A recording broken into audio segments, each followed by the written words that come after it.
여러분 안녕하십니까? OBS 뉴스 구사호입니다. 여야가 김선수 대법관 후보자와 민감용 경찰청장 후보자의 청문회를 시작으로 오늘부터 인사청문회 전국에 돌입합니다. 20대 국회 후반기 들어 처음 열리는 청문회라 여야의 공방이 거셀 것으로 보입니다. 차윤경 기자입니다.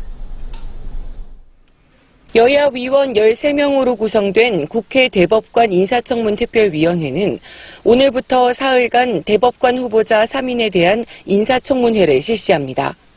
시작은 국내의 대표적인 노동인권 전문 변호사로 민주사회를 위한 변호사 모임 회장을 지낸 김선수 후보자입니다. 김 후보자는 문재인 대선 후보 캠프 법률지원단으로 활동했고 통합진보당 위원정당 해산심판 당시 변호인 단장을 맡았습니다. 여당은 김 후보자의 대법관 임명을 사법개혁의 핵심 과제로 보고 청문회 통과를 위해 최선을 다하겠다는 방침입니다. 반면 자유한국당은 김 후보자가 이념적으로 편향됐고 아파트 다운계약서를 작성하는 등 도덕적인 문제가 있다며 사퇴를 요구하고 있습니다.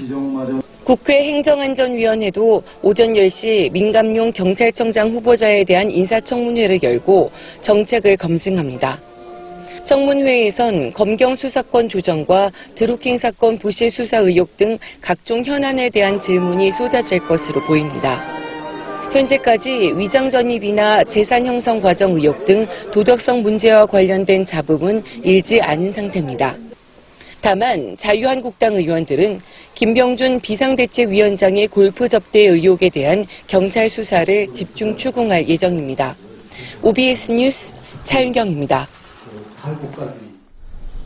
양승태 사법부의 사법농단 의혹을 수사 중인 서울중앙지검이 임종헌 전 법원행정처 차장이 은닉한 자료를 확보했습니다.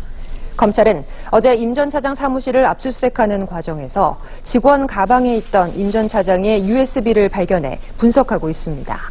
USB에는 행정처 재직 시절 작성한 재판거래 의혹 문건 대부분이 담겨 있는 것으로 알려져 결정적인 단서가 나올지 주목됩니다. 한 방송 프로그램에서 이재명 경기도지사가 과거 변호사 시절 조직폭력배 변론을 하고 이후에도 유착관계를 유지했다는 의혹이 제기됐습니다. 이에 대해 이 지사는 자신의 페이스북을 통해 20년간 수천 건의 수임 사건 중 하나에 불과한데 조폭 사건을 수임했다는 점만 부각했다며 의혹을 전면 반박했습니다. 청와대 게시판에는 제기된 의혹의 진상을 밝혀달라는 청원이 잇따르고 있습니다. 최저임금 인상으로 경영이 어렵다는 소상공인들의 목소리가 높아지고 있습니다.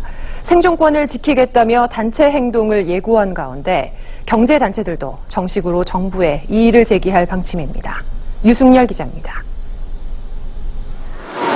영세 자영업자와 소상공인 10명 가운데 7명 이상이 최저임금 인상을 감당하기 어려운 것으로 조사됐습니다. 중소기업 중앙회 조사 결과 판매 부진의 최저임금 인상이 겹치면서 경영 위기에 처했다는 응답이 75.3%를 차지했습니다.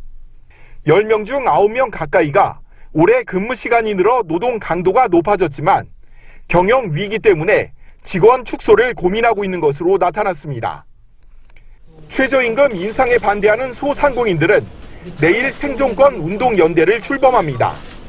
운동연대에는 소상공인연합회와 전국상인연합회, 외식업중앙회 등 6개 소상공인 단체가 참여합니다.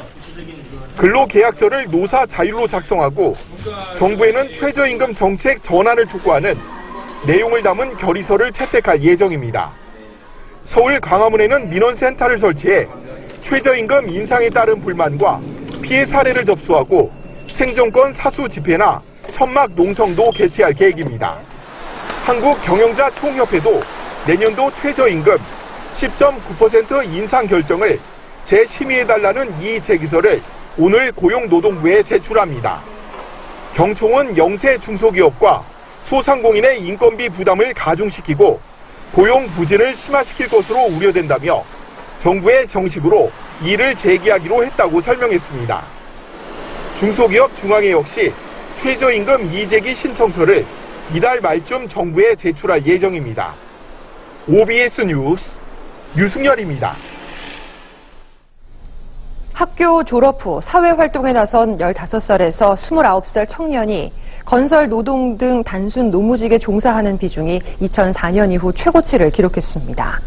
통계청은 학교 졸업, 중퇴 후 단순 노무에 종사하는 인원이 올 5월 기준으로 1년 전보다 2만 7천 명 늘어난 25만 3천 명이라고 밝혔습니다. 전체의 7.7%로 관련 통계가 집계된 2004년 이후 가장 높은 비중인데 그만큼 최근 청년층 일자리 사정이 나쁘다는 뜻으로 해석됩니다. 경기도 수원시가 전국 지자체 중 가장 먼저 생활임금 10,000원 시대를 열었습니다. 수원시 노사민정협의회는 최저임금 상승률, 생활물가 상승률, 도시생활근로자 평균 임금 등을 고려해 2019년 생활임금 시급을 10,000원으로 인상하기로 했습니다. 이는 올해 9,000원보다 11.1% 오른 것으로 월급으로 환산하면 월 근로시간 209시간 기준으로 209만 원이 됩니다. 삼성전자가 이른바 반도체 백혈병 분쟁을 해결할 중재안을 수용하기로 했습니다. 피해자 모임인 반올림도 수용 의사를 밝히면서 10년 이상 끌어온 분쟁이 마침표를 찍을 전망입니다. 김하희 기자입니다. 삼성전자가 이른바 반도체 백혈병 분쟁 해결을 위한 중재안을 수용하기로 했습니다. 내용과 관계없이 중재안을 무조건 수용하겠다는 의사를 조정위원회에 통보했습니다. 조정위가 이르면 2달 뒤 내놓을 중재안에는 피해자와 새로운 질병 보상, 삼성전자의 사과와 피해자 지원단체인 반올림의 농성해제, 재발 방지 방안 등이 포함될 것으로 알려졌습니다. 이번 결정에는 국정농단 항소심에서 집행유예로 풀려난 이재용 부회장의 의지가 반영된 것으로 전해졌습니다. 삼성 반도체 백혈병 문제는 2007년 3월 공장 근로자 황유미 씨가 급성 백혈병으로 숨지면서 불거졌습니다. 이듬해 반올림이 출범했고 사과와 보상 예방 대책을 놓고 이견이 이어졌습니다.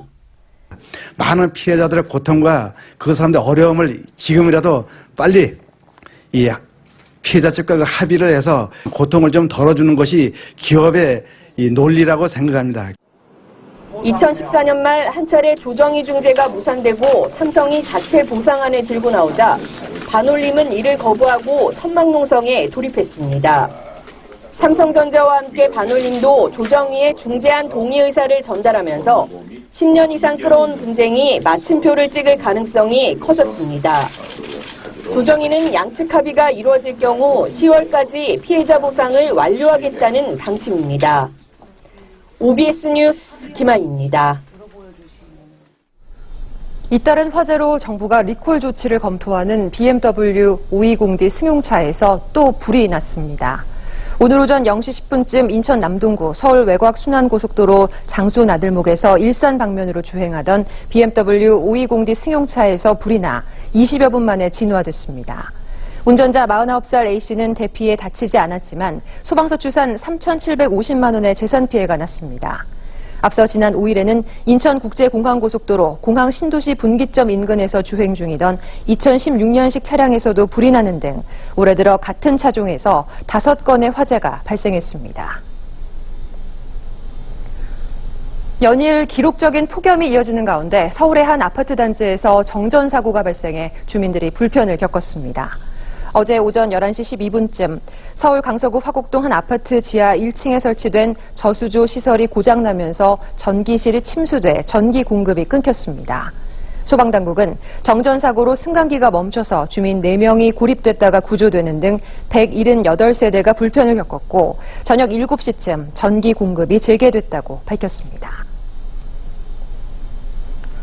인천시는 9월동 농산물 도매시장이 오는 28일 임시 휴업을 한다고 밝혔습니다. 이번 임시 휴업은 도매시장 유통 종사자들의 사기 진작과 재충전을 위해서 4개 공판장의 신청으로 이루어졌습니다.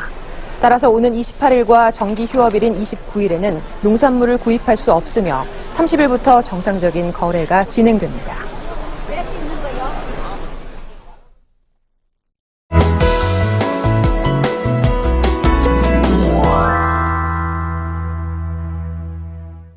요즘 더위와의 전쟁이라고 해도 과언이 아닐 정도로 더위가 극심합니다.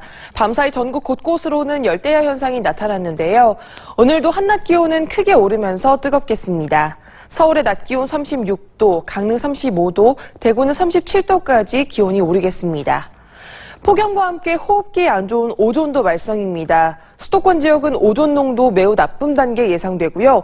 오늘도 자외선은 전국적으로 매우 높음까지 치솟겠습니다. 한낮 시간대 외출은 최대한 삼가시고요. 외출 전 자외선 차단제 꼭 바르셔야겠습니다. 이어서 지역별 날씨 보시겠습니다.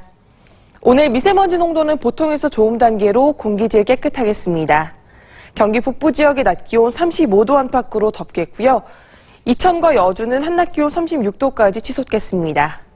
경기 남부 지역 평년 기온을 7도가량 크게 웃돌겠습니다.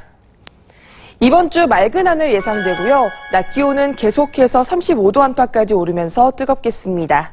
날씨였습니다.